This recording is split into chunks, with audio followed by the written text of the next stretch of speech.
When it comes to training workshop, what's a sales executive looking to learn these days, from you? Well, a lot of the workshops I lean on are about how to make an elegant trade, things that are valuable to one side but cheap to the other.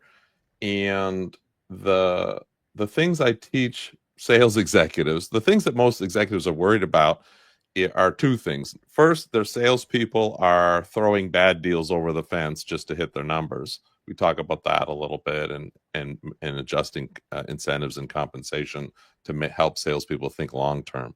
But the main thing in my workshops we talk about is, well, you know, sure, price is a lever that will get many deals done. Like you can just add a discount and that will move a lot of product, but that cuts directly into your margin. And so I'm not saying that you don't have to get price right. What I'm saying is, how do I train your salespeople so that price discounts are the last thing they reach for? And so we're constantly trying to look for buttons that move the client. Like, what do they want? Why? What are their motivators? Every salesperson knows this. But what I'm there to teach is, what of the buttons that move your client?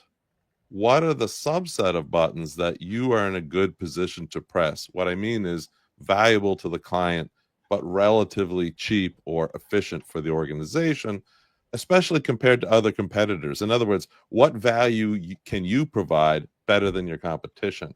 And so that's what I'm getting salespeople to think a little bit more strategic. For example, if you make it about price, you better be the low cost provider and you're giving away all your margins just to get the deal done. So we try to get them to think more strategically, more creatively, and pull the discount button as a last resort. By the way, interesting enough, this morning I was running a workshop for a sales team, and the sales vice president gave me as a brief.